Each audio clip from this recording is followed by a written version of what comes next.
we're here to talk with R. Scott Phillips. He's the executive director of the Utah Shakespeare Festival, and it's celebrating its 50th anniversary this year. Yes, indeed. And so, Scott, we want you to tell us a little bit about the past. First of all, how did you become involved with the festival? How did I become involved? Yes. Oh, my goodness. Actually, I was a student at then Southern Utah State College, and I came here as a business major. Had no intent to do theater whatsoever, but I got involved in one acting class taught by Fred Adams at that time, and sort of caught the magic of his teaching and his excitement. And I had some skills in marketing and PR because that was going to be my background in business. And I got a summer job working for the Shakespeare Festival many years ago. I don't even want to say how long ago, but a long time ago. And one thing led to another, and a summer job became a next summer job. I ultimately took more classes in acting, more classes in scene design, stage lighting, and I changed my major from business to theater. But I got a double major in business administration and theater arts, so it kind of made my parents very happy that I still had the business background, and yet I was doing what I wanted to do. And that's sort of how I got involved in it. And I went away to graduate school and got my degree in theater administration. I went to New York for a very short period of time because I thought, you know, I was going to be an actor like everybody else, and I was going to go out and save the theater world with my acting. And I got there in New York and found out there was 150,000 other actors just like me, and I decided, you know, I want some security. I want a house. I want a car. I want a permanent job. And so I was fortunate enough by that time that Fred had a position open at the festival. And I made an application. It was for the first full-time position they had here. It was for a marketing and PR director. And I applied, and I was hired. And that happened just about almost 34 years ago. I'm just started my 34th year of working here. So it's been a long trip getting here. So marketing director, and now you're up to executive director. Yeah. What are your job duties today as executive director? Well, I oversee sort of the long-range planning, sort of the mission-driven things, making sure that all the day-to-day operations are working and that we're meeting the goals and objectives of the organization. I work very closely with our Board of Governors, which is a 27-member board of volunteers who help set policy for us as an organization. And they are a regional board. They come from mainly Nevada, Arizona, and Utah. But we have board members from St. Louis, Missouri, from Florida, and also from Syracuse, New York. So it is a national board, although most of them come from the sort of Intermountain region. And I answer to those folks. And then my job is to make sure that we balance the budget every year and that we meet our goals and objectives in terms of revenues. Excellent.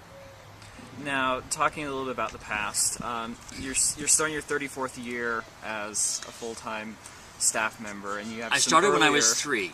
Oh, okay, that makes sense. And you have some earlier involvement. When did festival staff realize that the Utah Shakespeare Festival is becoming a destination?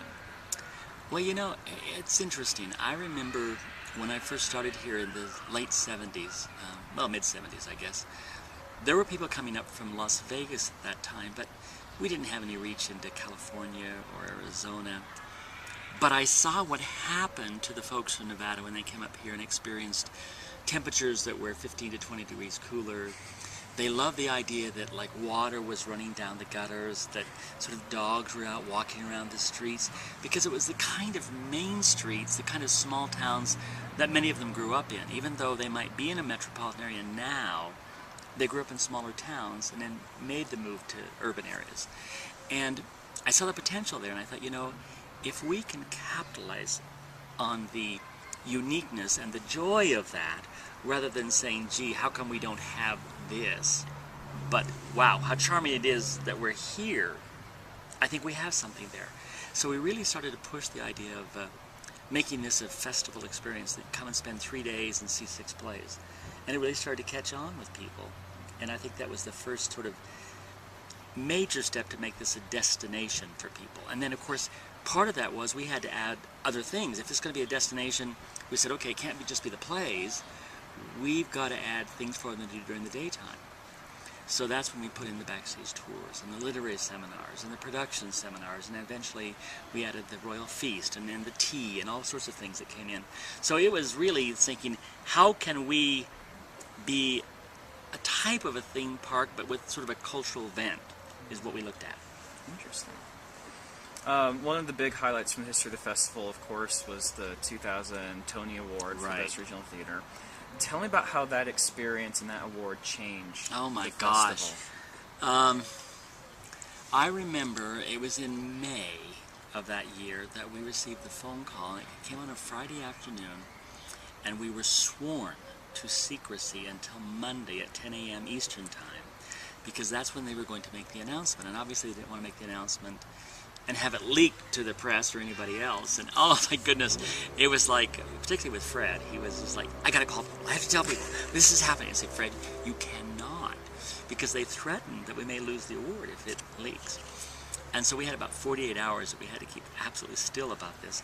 And it coincided that the announcement was being made on a Monday morning of the same time our company was arriving in Cedar City for the beginning of rehearsals that year. So we delayed our company meeting about 2 hours from when it was really supposed to start, so we could announce it at the very same time they were announcing it in New York City.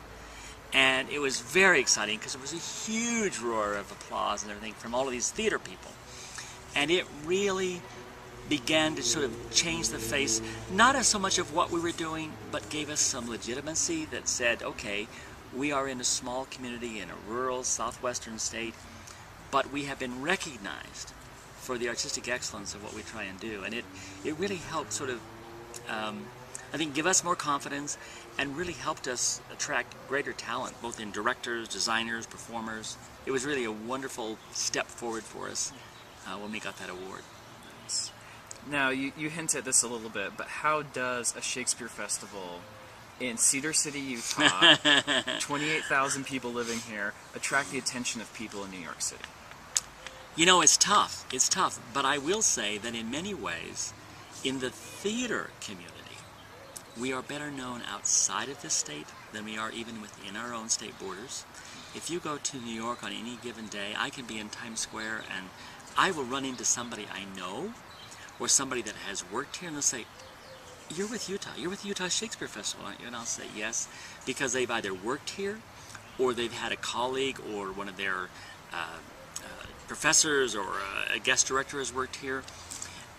But it is an ongoing challenge, and because as a nonprofit, like so many, we don't have an unlimited budget to promote and market the festival. So it's difficult. But I think over the years, the quality of work that we've done and the kind of performers that we've continued to hire have been our best ambassadors in selling the festival when we're not around. They're doing it for us. Let's see. Speaking of those people who have been involved with the festival in the past, 50 years of actors, artists, directors, thousands other people, of them. Thousands of them.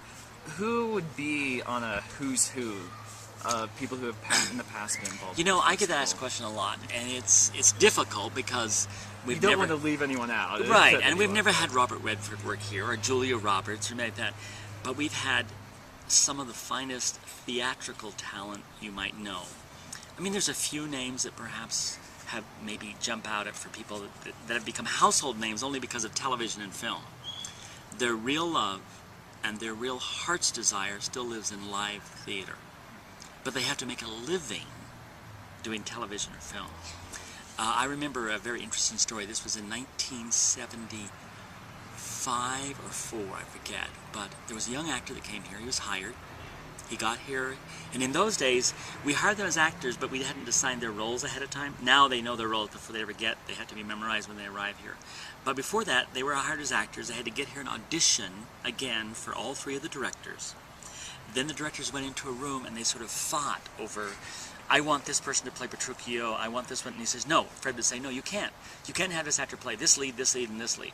One of you is have to give up on something, and so they used to have these long sessions. But in those early years, this actor came here, and he was here for a day, and then the very next day he got a phone call from his agent in Los Angeles, and he was being hired away from us to start a new film that they predicted to be a big blockbuster film. So he left us only after one day of rehearsal. and his name was Mark Hamill, and the series was Star Wars. And, you know, the rest of that is history. But at that time, you know, nobody knew who Mark Hamill was. In the early years, we had a young actor named Paul Michael Glacier who went on to do Starsky and Hutch on television in the 70s, which was a very popular series. And more recently, we've had Benjamin Bratt, who's done a lot of television series and a lot of motion pictures with Sandra Bullock, Miss Congeniality, and a number of things of that nature. And one of my great friends and a good guy who went on to do The West Wing, and he's done Studio 60, and a number of things is Bradley Whitford, and he's a wonderful actor and a great guy. And then most recently on television, Modern Family, Ty Burrell was here for a couple of seasons, and in fact he was in our last Midsummer Night's Dream that we did out of doors, and played Oberon and did a fantastic job, and now he's on Modern Family. And I understand he just bought a restaurant and a tavern in Salt Lake City with his brother, and is converting it over into remodeling and doing his things. He lives in LA, but he spends a lot of time in Utah. Great guy. So those are just a few of the people that they might know by name, but it's hard because they all base their work in live theater, and while they are busy working in Washington and Chicago and Dallas and San Francisco, they don't hit the big screen, so people don't tend to know them. Elijah Alexander, who you may have seen in Midsummer Night's Dream, and he plays Richard III in Richard III, is the voice right now for Sears. All the Kenmore commercials. He is the voice behind all of those appliance sales on national commercials. He has a beautiful new car that he thanks his national commercials for allowing him to get.